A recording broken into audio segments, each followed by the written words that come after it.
जो पहले डीबीएच बोलते थे और एमटीएच हेल्थ हो गए, जो कि डेंगू मलेरिया चिकनगुनिया के लिए बहुत बड़ी कड़ी है और पूरी दिल्ली को और जिन्होंने अब तक डेंगू मलेरिया चिकनगुनिया से बचाया हुआ है, ऐसे सभी साथी अपनी मांगों को लेकर जो बाहर बैठे हैं उनसे चर्चा और उनकी मांगों पर विचार करना बड़ा जरूरी है।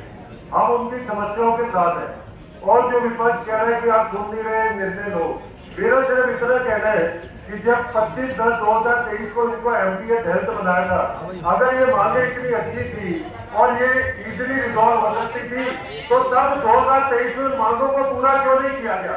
मेरा पहला प्रश्न विपक्ष के साथ है और मैं चाहूंगा कि जब अपनी बात रखे तो इसमें वो पूरा विवरण दे कि 2023 में जब उन्हें एमटीएच हेल्थ बनाया गया तब इन मांगों को विचार करके क्यों नहीं पूरा किया गया? ये मांगे आज की नहीं है, हमारे आने के बाद ये मांगे नहीं आई है, पुरानी मांगे। आपको 2.5 साल मौका दिया जनता ने, आपने क्यों नहीं पूरा किया?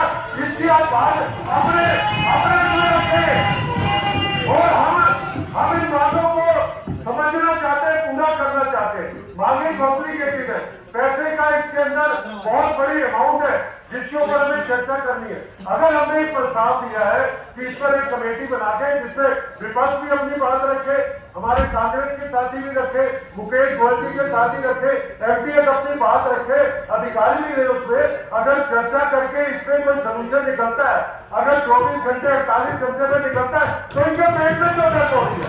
क्यों नहीं इस बात में हमारे साथी मिलते? चर्चा विषय में बातचीत करने से, चर्चा करने से ही हम निकलता है। आज जब इतनी बड़ी अदालत में हम लोग बैठे तो चर्चा ही तो कर रहे हैं, चर्चा से ही तो हल निकलेगा।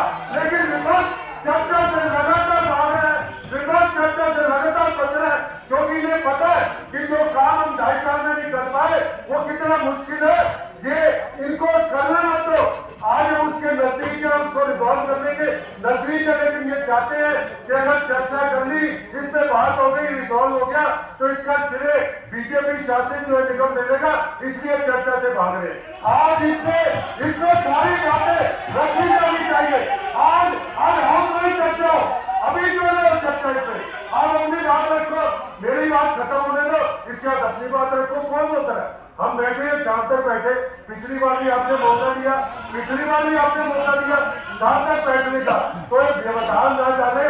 मेरा आपसे निवेदन है, इनसे रिक्वेस्ट करे, बातों में व्यवधान न डाले, जो बात रख रही है वो बजा के रखे, तथ्यों के साथ रखे, सिर्फ दिलवार करके। एग्रीमेंट में क्या लिखा गया था कि जो एमपीएस के लोग हैं वो पैसा ना मांगे, एक्स्ट्रा मतलब जो बेसिक बताएंगे। मेरा यही कहना है, इन्होंने उस समय अपने एमपीएस जब वो बन रहे थे, हमने उन्हें कहा था कि एग्रीमेंट आप अपनी बात अपने समय में रखना पहले। मैं सिर्फ इतना कहना चाहता हूँ कि त्योहार का समय स्वच्छता और इन सब चीजों पे ध्यान देना। ऐसे कैंप कमेटी चेयरमैन में 2-3 तथ्य सिर्फ रखना चाहता हूँ जिससे हमारे सभी सदस्यों को पता रहे। आज की डेट में पूरी दिल्ली में 12,000 मीट्रिक टन कूड़ा जो है हमारे कर्मचारी अधिकारियों सब मिलकर वो खा रहे, और उसमें से 6,000 मीट्रिक टन कूड़ा वेस्ट टू एनर्जी प्लांट में जाके वो खत्म कर रहे हैं पर डे, क्योंकि बहुत बड़ा एक काम चल रहा है। आज की डेट में सिर्फ 6,000 मीट्रिक टन कूड़ा 2 सैनिटरी लैंडफिल पे जा रहा है, जिसमें बलसवा और ओखला है, बलसवा और गाजीपुर है। और मैं बताना चाहता हूं कि जो लोग कूड़े के पहाड़ों पर अब तक राजनीति करते हैं, अपने कार्यकाल में कुछ नहीं कर पाए। आज की डेट में जो इनके समय से 5,000 या 6,000 मीट्रिक टन कूड़ा लैंडफिल साइड से साफ हो रहा था, आज 35,000 मीट्रिक टन कूड़ा एक रिकॉर्ड है जो रोज साफ हो रहा है। 6,000 मीट्रिक टन कूड़ा जा रहा है और 35,000 बाहर जा रहा है।